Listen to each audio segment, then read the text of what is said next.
नमस्कार साथियों, अगर आप भी ईपीएस 95 पेंशन से जुड़े हैं या आपके परिवार में कोई पेंशनर है तो इस वीडियो को अंत तक जरूर देखें।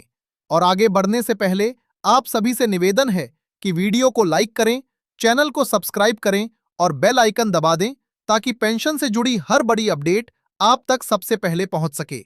आज की चर्चा सीधी जुड़ी है ईपीएस 95 पेंशनर्स के भविष्य से। देश के लाखों पेंशन भोगी लंबे समय से न्यूनतम पेंशन बढ़ाने की मांग कर रहे हैं। वर्तमान में कई पेंशनर्स को मात्र 1,000 रुपए के आसपास पेंशन मिल रही है, जबकि महंगाई लगातार बढ़ती जा रही है। ऐसे में सवाल उठता है कि क्या सरकार इस बार बजट में कोई बड़ा फैसला लेने जा रही है। सूत्रों के हवाले से यह चर्चा तेज है कि एम्प्लॉइज प्रोविडेंट फंड ऑर्गेनाइजेशन यानी ईपीएफओ से जुड़े ईपीएस 95 पेंशनर्स के लिए न्यूनतम पेंशन 7,500 रुपए करने और उसे महंगाई भत्ते यानी डीए से जोड़ने का प्रस्ताव गंभीरता से विचाराधीन है। हालांकि अभी तक कोई आधिकारिक नोटिफिकेशन जारी नहीं हुआ है, लेकिन बजट से ठीक पहले बैठकों का दौर तेज हो गया है। जानकारी मिल रही है कि श्रम मंत्रालय और वित्त मंत्रालय के बीच कई दौर की बातचीत हो चुकी है। पेंशनर संगठनों का कहना है कि 10 साल से अधिक समय से वे अपनी मांग को लेकर आंदोलन करते आ रहे हैं। उनका तर्क साफ है, जब महंगाई हर साल बढ़ती है तो पेंशन स्थिर क्यों रहे। पेंशनर्स की मुख्य मांगें क्या हैं? पहली, न्यूनतम पेंशन 7,500 रुपए प्रतिमाह की जाए। दूसरी, इस पेंशन को डीए से जोड़ा जाए ताकि महंगाई के अनुसार राशि बढ़ती रहे। तीसरी, चिकित्सा सुविधाओं को मजबूत किया जाए क्योंकि अधिकतर पेंशनर्स बुजुर्ग हैं और दवाइयों पर बड़ा खर्च होता है। हाल ही में पेंशनर्स के प्रतिनिधियों ने यह भी दावा किया कि सरकार ने कम पेंशन पाने वालों का डेटा मांगा है। अगर यह सही है तो इसका मतलब यह हो सकता है कि सरकार संभावित वित्तीय बोझ का आकलन कर रही है। हालांकि जब तक बजट भाषण या आधिकारिक अधिसूचना नहीं आती, तब तक किसी भी दावे को अंतिम नहीं माना जा सकता। अब सवाल यह है कि 1 फरवरी को क्या हो सकता है। 23 फरवरी को केंद्रीय बजट पेश किया जाता है। अगर बजट भाषण में ईपीएस 95 का जिक्र होता है या न्यूनतम पेंशन बढ़ाने की घोषणा की जाती है, तो यह लाखों परिवारों के लिए बड़ी राहत होगी। लेकिन अगर घोषणा नहीं होती, तो पेंशनर संगठनों ने आंदोलन तेज करने के संकेत दिए हैं। कुछ संगठनों के नेताओं ने साफ कहा है कि अब केवल आश्वासन से काम नहीं चलेगा, उन्हें लिखित आदेश और वास्तविक क्रेडिट चाहिए। उनका कहना है कि कई बार मौखिक वादे हुए, लेकिन जमीन पर बदलाव नहीं आया। इसलिए इस बार वे बजट में स्पष्ट प्रावधान की उम्मीद कर रहे हैं। यह भी चर्चा है कि सरकार बीच का रास्ता निकाल सकती है, जैसे कि चरणबद्ध तरीके से पेंशन बढ़ाना या पहले किसी विशेष श्रेणी के पेंशनर्स को राहत देना। लेकिन पेंशनर संगठनों का रुख फिलहाल सख्त बताया जा रहा है। उनका कहना है कि 7,500 रुपए से कम पर समझौता स्वीकार नहीं होगा। आर्थिक दृष्टि से देखें तो न्यूनतम पेंशन बढ़ाने का सीधा असर लाखों परिवारों की क्रय शक्ति पर पड़ेगा। ग्रामीण और छोटे शहरों में रहने वाले पेंशनर्स के लिए यह राशि जीवन यापन का मुख्य साधन है। दवाइयां, किराना, बिजली बिल, गैस सिलेंडर, इन सभी खर्चों को देखते हुए वर्तमान पेंशन बेहद कम मानी जा रही है। सोशल मीडिया पर कई तरह के दस्तावेज और पत्र वायरल हो रहे हैं, जिनमें 7,500 रुपए पेंशन लागू होने का दावा किया जा रहा है। लेकिन विशेषज्ञों का कहना है कि जब तक ministry of labour and employment या ईपीएफओ की आधिकारिक वेबसाइट पर अधिसूचना जारी नहीं होती, तब तक किसी भी वायरल लेटर पर भरोसा नहीं करना चाहिए। अब एक और महत्वपूर्ण बिंदु, क्या घोषणा के साथ ही पैसा खाते में आ सकता है? आमतौर पर बजट में घोषणा होती है, फिर उसके बाद अधिसूचना जारी होती है और उसके बाद लागू करने की प्रक्रिया शुरू होती है। इसलिए यह समझना जरूरी है कि घोषणा और वास्तविक क्रेडिट के बीच कुछ समय लग सकता है। फिर भी अगर बजट में स्पष्ट रूप से न्यूनतम पेंशन 7,500 रुपए और डीए लिंक करने की बात कही जाती है, तो यह ऐतिहासिक फैसला माना जाएगा। इससे उन पेंशनर्स को बड़ी राहत मिलेगी जो आज भी सीमित आय में जीवन यापन कर रहे हैं। पेंशनर संगठनों ने यह भी कहा है कि यदि बजट में उनकी मांगों को नजरअंदाज किया गया, तो वे शांतिपूर्ण लेकिन व्यापक आंदोलन शुरू कर सकते हैं। उनका कहना है कि यह लड़ाई केवल पैसों की नहीं, बल्कि सम्मान की है। जिन्होंने दशकों तक देश की सेवा की, उन्हें बुढ़ापे में आर्थिक असुरक्षा का सामना न करना पड़े। इस पूरे घटनाक्रम पर देश भर की नजरें टिकी हैं।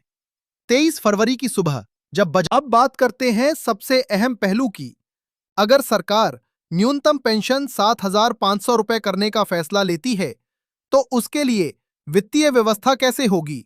विशेषज्ञों का मानना है कि ईपीएस 95 योजना के तहत लाखों पेंशनर्स आते हैं और इतनी बड़ी राशि बढ़ाने से सालाना हजारों करोड़ रुपए का अतिरिक्त बोझ सरकार पर आ सकता है। ऐसे में वित्त मंत्रालय को बजट में विशेष प्रावधान करना होगा। कुछ जानकार ये भी मानते हैं कि सरकार पूरी राशि एक साथ लागू करने के बजाय चरणबद्ध तरीके से बढ़ोतरी कर सकती है। उदाहरण के लिए, पहले न्यूनतम पेंशन को 3,000 रुपए या 5,000 रुपए तक बढ़ाया जाए और बाद में उसे 7,500 रुपए तक पहुंचाया जाए। लेकिन पेंशनर संगठनों का कहना है कि अब आंशिक समाधान स्वीकार नहीं होगा। वे सीधा 7,500 रुपए प्लस डीए लागू करने की मांग पर अडिग हैं। एक और संभावना ये जताई जा रही है कि सरकार पेंशन को महंगाई दर से जोड़ने का फॉर्मूला तय कर सकती है। जैसे केंद्र सरकार के कर्मचारियों को डीए मिलता है, उसी तरह पेंशनर्स को भी साल में 2 बार महंगाई के अनुसार बढ़ोतरी दी जाए। अगर ऐसा होता है, तो भविष्य में पेंशन स्थिर नहीं रहेगी, बल्कि बढ़ती महंगाई के साथ स्वतः समायोजित होती रहेगी। हाल के दिनों में ये खबर भी सामने आई कि पेंशनर संगठनों के प्रतिनिधियों ने कई सांसदों से मुलाकात की है और उन्हें ज्ञापन सौंपा है। उनका कहना है कि संसद में इस मुद्दे को जोरदार तरीके से उठाया जाए। कुछ सांसदों ने सार्वजनिक रूप से भी न्यूनतम पेंशन बढ़ाने की आवश्यकता पर सहमति जताई है। अब सवाल यह है कि अगर बजट में घोषणा नहीं होती तो आगे क्या? पेंशनर संगठनों ने संकेत दिए हैं कि वे देशव्यापी प्रदर्शन कर सकते हैं। इसमें शांतिपूर्ण धरना, ज्ञापन अभियान और बड़े स्तर पर रैली शामिल हो सकती है। हालांकि उनका कहना है कि वे कानून व्यवस्था का सम्मान करते हुए अपनी आवाज उठाएंगे, लेकिन इस बार आंदोलन लंबा चल सकता है। पेंशनर्स का एक बड़ा तर्क यह भी है कि जब अन्य सामाजिक सुरक्षा योजनाओं में समय समय पर संशोधन होते रहे हैं, तो ईपीएस 95 को क्यों नजरअंदाज किया गया? वे कहते हैं कि जिन्होंने निजी और संगठित क्षेत्र में काम करते हुए वर्षों तक अंशदान दिया, उन्हें भी सम्मानजनक पेंशन मिलनी चाहिए। आर्थिक विश्लेषकों का मानना है कि यदि पेंशन में बढ़ोतरी होती है, तो इसका सकारात्मक असर स्थानीय अर्थव्यवस्था पर भी पड़ेगा। बुजुर्ग पेंशनर्स अपनी आय का अधिकांश हिस्सा दवाइयों, किराना और जरूरी सेवाओं पर खर्च करते हैं। इससे छोटे दुकानदारों और स्थानीय बाजारों को भी फायदा होगा। यानी यह कदम केवल सामाजिक नहीं, बल्कि आर्थिक दृष्टि से भी महत्वपूर्ण हो सकता है। लेकिन चुनौतियां भी कम नहीं हैं। सरकार को राजकोषीय घाटे पर नियंत्रण रखना होता है। ऐसे में हर अतिरिक्त खर्च का संतुलन बनाना जरूरी होता है।